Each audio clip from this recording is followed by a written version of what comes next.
Je cherchais des objets à graver pour vous présenter cette Xtool S1. Et je suis tombé sur Etsy et je me suis rendu compte qu'il y avait tout un tas de petits objets faciles à faire qui se vendaient plutôt bien. C'est des objets personnalisés qu'on va retrouver en plein de matières. Le coût de matière première est vraiment ridicule. Alors je me suis dit pourquoi pas tester ça et vous le montrer. Donc j'ai fouiné un petit peu sur Amazon, j'ai réuni les matières premières dont j'avais besoin et je vais vous montrer la gravure de 12 objets très simples à faire. Vous pouvez les vendre tels quels en tant qu'objet personnalisé ou bien vous pourriez vous en servir pour le merchandising de votre marque. En tout cas, on verra si c'est rentable. Très vite, je vous montre juste l'installation de la machine. En réalité, elle est déjà toute montée à l'intérieur du carton. Tous les accessoires sont très bien rangés à l'intérieur. Il suffit juste d'enlever 2 vis à gauche et 2 vis à droite pour débloquer le mouvement de l'axe. Ensuite, on branche le laser sur les câbles, on l'installe sur le chariot et on met 2 vis pour le sécuriser. On installe la petite sonde qui sert de palpeur pour l'axe Z.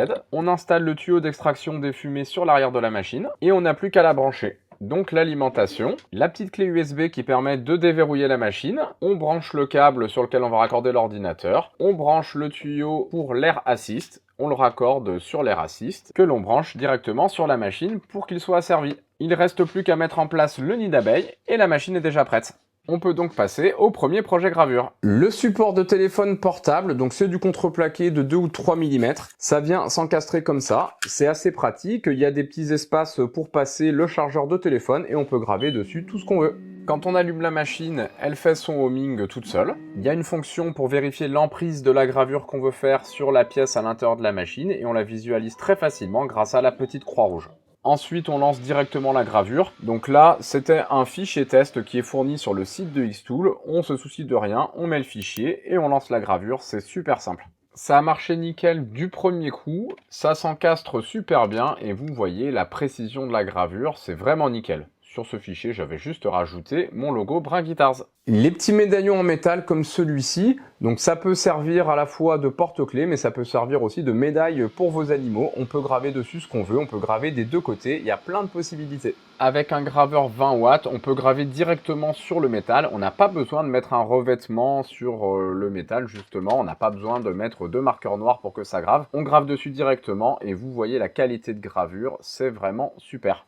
Les dessous verts en ardoise, ça marche très bien, le rendu est vraiment magnifique et là il y a plein d'idées à avoir aussi, on peut graver plein de choses dessus. Là je vais vous montrer une fonction de positionnement de pièces avec la Xtool S1 qui est vraiment très pratique. On va se servir de la petite croix rouge déjà pour positionner sa pièce bien dans l'axe, bien droite par rapport à la gravure. Ensuite on appuie sur le bouton pour faire le focus automatique, donc le palpeur de l'axe Z vient toucher la pièce, il vient toucher une référence dans le coin en haut à droite du graveur et il revient se positionner sur la pièce. Ensuite, on lance la fonction de positionnement. Donc manuellement, on va placer la croix rouge en haut à gauche de notre objet et on enregistre la position en appuyant sur le bouton qui est sur la façade du graveur. On positionne ensuite manuellement la croix rouge en bas à droite et on appuie sur le bouton pour enregistrer la position. Et là, le rectangle qu'on vient de dessiner, les emprises de ce rectangle, eh bien, elles vont être représentées sur le dessin dans le logiciel Xtool. On n'a plus qu'à positionner son logo, à le centrer à l'intérieur et on peut lancer la gravure, on tombera pile poil. Là, je vous ai montré le positionnement avec une forme carrée, mais ça peut être des rectangles, ça peut être des cercles, ça peut être des polygones. Ça permet de représenter n'importe quel objet sur le fond du quadrillage du logiciel et c'est vraiment très pratique. Je trouve à l'usage que c'est plus pratique et plus précis qu'une caméra. Et vous voyez la qualité de la gravure là, c'est impressionnant. Du coup, j'en ai essayé quelques autres pour faire différentes nuances.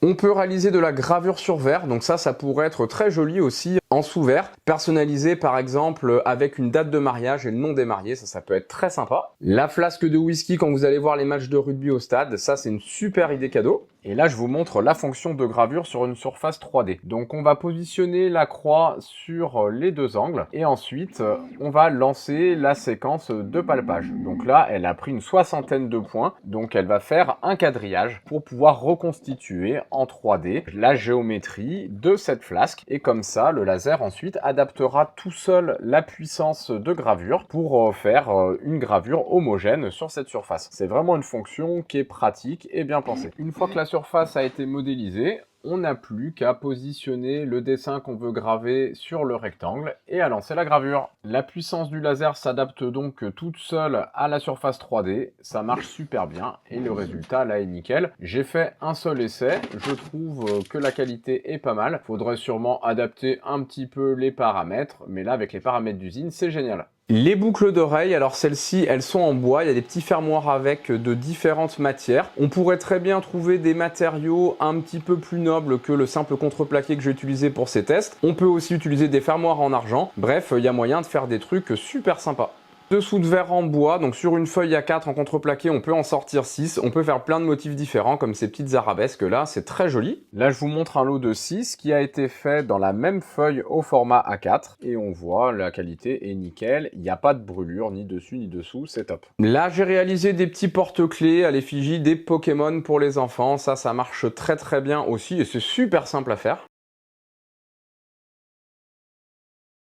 Des petites boîtes en métal comme celle-ci, on peut graver son logo dessus. Là par exemple ça va être une boîte pour ranger mes médiators de guitare. Ça, la qualité est vraiment excellente dessus, il n'y a rien à dire.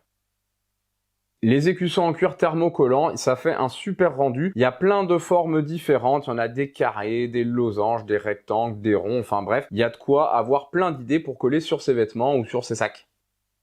Encore des petits porte-clés en cuir cette fois-ci, là avec le logo de mon entreprise. Pour le merchandising, ça peut être pas mal. Et pour terminer, le crayon à papier avec le nom de l'entreprise ici, mais ça peut être aussi le nom des mariés, la date d'un événement, pour un anniversaire ou voilà pour un mariage. Il y a plein de trucs à faire et ça c'est super simple et c'est des petits cadeaux qui font super plaisir. Au total sur cette table, si je regarde les prix qui sont pratiqués sur Etsy, je peux en vendre pour à peu près 243 € et j'ai calculé, j'en ai eu pour 17 € de matière première. En termes de temps de fabrication, je pense qu'en une demi-journée, on arrive à fabriquer tout ça assez largement. Surtout qu'avec un graveur laser, eh bien, on peut batcher ces produits. Par exemple, si on veut faire des petites plaques comme ça, on peut en mettre autant qu'on veut à l'intérieur du graveur, lancer la gravure et aller faire autre chose. Pour les boucles d'oreilles, c'est pareil, hein, sur une feuille A4, on peut en faire un grand paquet. Donc, il y a vraiment moyen d'optimiser les procédés de fabrication pour rentabiliser encore mieux le nombre d'objets que vous allez fabriquer. Voilà donc quelques idées pour vous montrer qu'avec un graveur laser, déjà, on peut s'amuser. Il y a moyen de faire un petit peu d'argent. Ça veut dire qu'en quelques jours, là d'ailleurs, on peut largement rentabiliser l'achat de cette machine. Soit ensuite, on va pouvoir aller faire les marchés de Noël, les vides-greniers ou s'ouvrir une boutique en ligne, ou on pourra tout simplement, pour pas très cher, créer des produits merchandising pour sa marque. Allez, dites-moi les objets que vous avez préférés, marquez-le moi dans les commentaires. Et puis, si vous utilisez votre graveur laser professionnellement pour votre merchandising ou pour vendre des objets, eh bien n'hésitez pas aussi à partager votre expérience dans les commentaires. Je remercie Xtool de m'avoir envoyé cette machine pour faire le test. Je vous mets le lien dans la description de la vidéo et je vous dis à la semaine prochaine.